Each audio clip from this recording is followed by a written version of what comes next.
Mesdames, Messieurs, bonsoir et bienvenue dans ce journal. Les redressements ou liquidations judiciaires en hausse de 2% en 2013 en Indre-et-Loire. Près de 500 entreprises ont été concernées, proches des records de 2009. Est-ce le signe d'une nouvelle dégradation de l'économie? Nous verrons cela avec le président du tribunal de commerce de Tours. Il est notre invité ce soir. Il a 90 ans et il se représente infatigable, le doyen de ses municipales en Indre-et-Loire, Jean Savoie, maire de Pouzet dans le sud du département depuis 1965. Il brigue un nouveau mandat. Son portrait ce soir. Et puis la mode des ateliers culinaires, ils fleurissent un peu partout, portés également par la mode des concours télévisés de cuisiniers amateurs.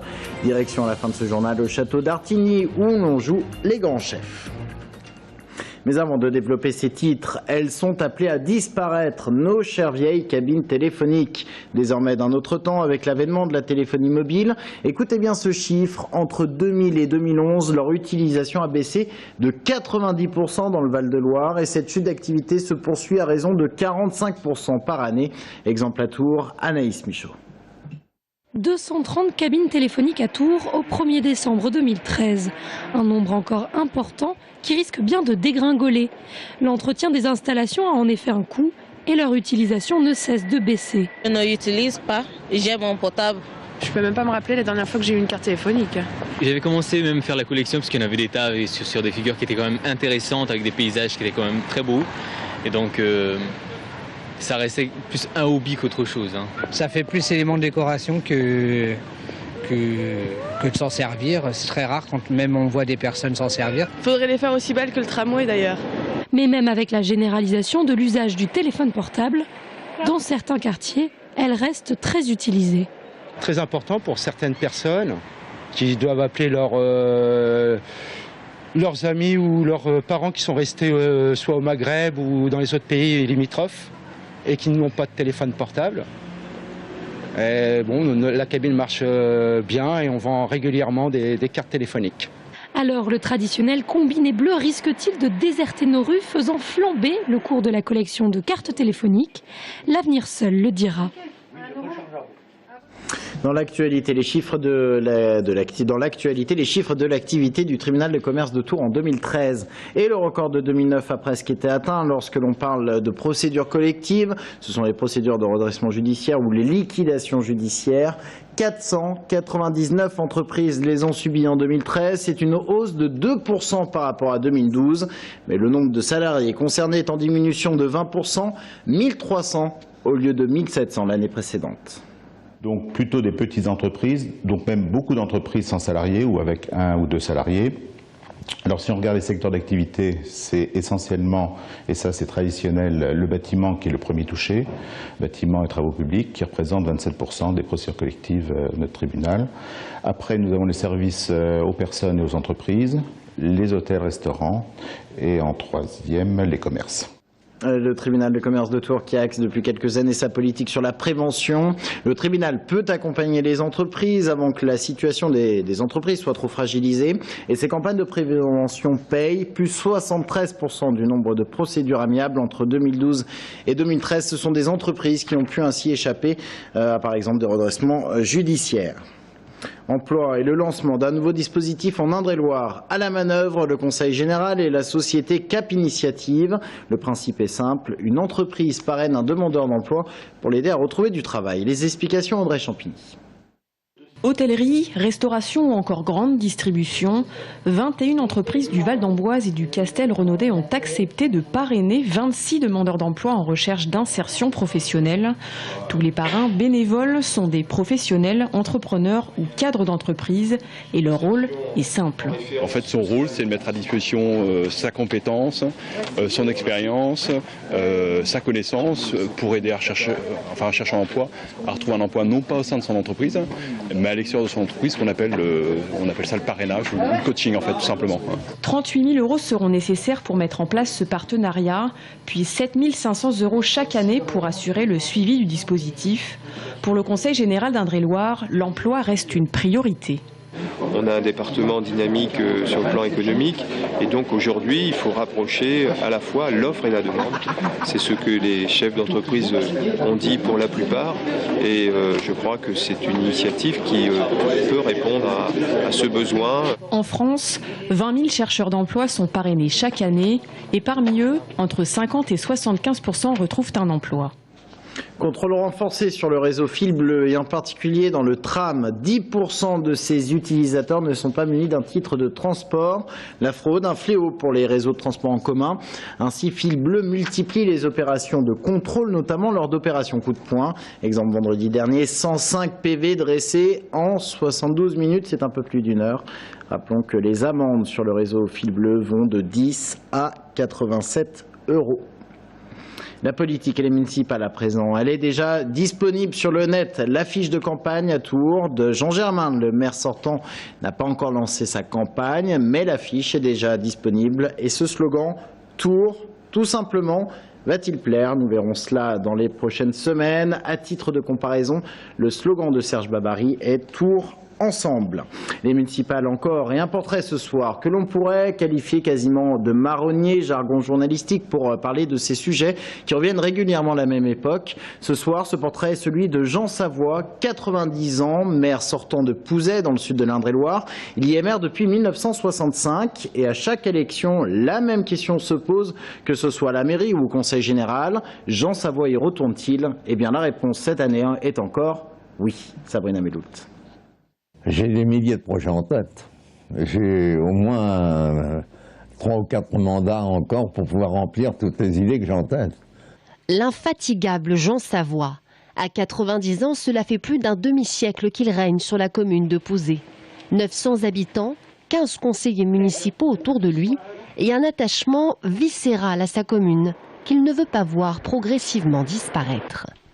Pourquoi je ne me suis pas retiré immédiatement? Parce qu'en 2015 va se produire une modification profonde de la représentativité du monde rural, puisque la moitié de nos cantons ruraux vont disparaître au profit de cantons de ville. Et je dis que là, il y a une erreur monumentale de fait, c'est qu'on aurait dû raisonner en milliers d'habitants pour la ville et en kilomètres carrés pour la campagne. Le danger d'une carte des cantons redessinée. Du haut de ses 90 ans, Jean Savoie n'abandonnera pas sa mairie sans veiller sur ses intérêts. Et c'est précisément pour cela que les habitants de Pouzet rééliront leur maire.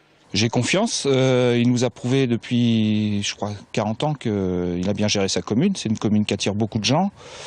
Il a fait beaucoup pour les entreprises, en termes d'aide au niveau du conseil général ou autre. Ravi déjà du relationnel que l'on peut avoir avec Monsieur Savoie, un côté très ouvert, un bon maire, une commune bien gérée. Maintenant que je suis commerçante, et tout simplement ravi que Monsieur Savoie soit encore là. Quand vous êtes là depuis près d'un demi-siècle, on vient des fois questionner le maire pour ces petits problèmes personnels. Et c'est avec plaisir qu'on peut rendre service aux gens. Difficile de trouver les détracteurs du maire dans la commune. Jean Savoie sera probablement et sans surprise réélu, mais il l'a promis. Au premier souci de santé, sa première adjointe prendra les rênes de Pouzet. 19-25 janvier, semaine européenne de prévention et du dépistage du cancer du col de l'utérus. La campagne a débuté au CHRU de Tours. Il faut savoir qu'en France, on recense 3000 nouveaux cas par an et 1000 décès. Et pourtant, 90% des cancers pourraient être évités grâce au dépistage. Aurélie Renaud. C'est un petit examen qui permet d'éviter un cancer. Le frottis vaginal est un acte simple et indolore effectué chez le médecin traitant, le gynécologue, la sage-femme ou au planning familial. Population ciblée, les femmes de 25 à 65 ans, même en l'absence de rapport sexuel. Et pourtant, 40% des femmes ne réalisent pas régulièrement de frottis. Moi je leur dis des fois, vous allez chez le coiffeur, vous allez chez le dentiste ou allez aussi chez le gynéco. La prévention, le soin de sa santé devrait faire partie du quotidien. En effet, un dépistage par frottis réalisé au moins tous les 3 ans permet d'éviter 90% des cancers. Autre moyen de dépistage, la vaccination qui permet d'éviter 70% des papillomavirus responsables du cancer du col de l'utérus. La vaccination, elle est recommandée par le Haut Conseil de la santé publique à partir de 11 ans jusqu'à 14 ans et après en rattrapage jusqu'à 19 ans révolus. L'Agence nationale de sécurité du médicament l'a encore rappelé en fin d'année qu'il y a un bénéfice à faire cette vaccination. Il y a plus de bénéfices que de risques à faire cette vaccination. Une vaccination en 3 doses sur 6 mois pour un montant total de 400 € environ. Pour inciter les familles à faire vacciner les jeunes filles, la Ligue contre le cancer d'Indre-et-Loire les accompagne financièrement. Donc le coût du vaccin est pris en charge déjà par l'assurance, par la sécurité sociale ou la MSA à hauteur des 2/3. Donc il reste un tiers à la charge des familles qui est soit pris en charge par les complémentaires, mais ce n'est pas le cas dans toutes les familles. Donc nous prenons en charge cette partie-là, ce reste à charge qui est de l'ordre de 130 €. Depuis 2010, le Centre de coordination des cancers participe à une opération pilote en envoyant 130 000 courriers aux femmes de 25 à 65 ans du département, leur rappelant l'importance du dépistage. Au final, 7% d'entre elles prendront rendez-vous chez leur gynécologue. Direction maintenant un grand de Touraine dans l'ouest de l'Indre-et-Loire. Ce matin, lâcher de 250 poules en plein vignoble de Bourgueil. 250 poules qui ont élu domicile au cœur de cette vigne qui est dorénavant clôturée. C'est le principe du donnant-donnant entre un restaurateur qui n'avait pas de place pour les entreposer et le vigneron qui voit là un moyen écologique et gratuit d'entretenir son terrain. L'idée, c'est que comme on n'est pas courageux de nature, c'est que les poules, elles nous donnent un coup de main. Voilà. Et comme on ne va pas utiliser de produits phytosanitaires pour maintenir l'herbe ou les traitements, donc c'est qu'elles nous donnent un coup de main, surtout au niveau de la pousse de l'herbe. Et l'idée, c'est que les poules, en fait, par leur grattage incessant, maintiennent le gazon assez court, qu'on n'ait pas besoin d'intervenir. Nous avons trouvé cette façon de nous fournir, d'avoir notre propre production d'œufs, afin de servir et préparer nos plats. Je pense pouvoir convaincre mes clients que la volaille bien élevée a un grand bout de Touraine. À propos recueillis par Thomas Rossini.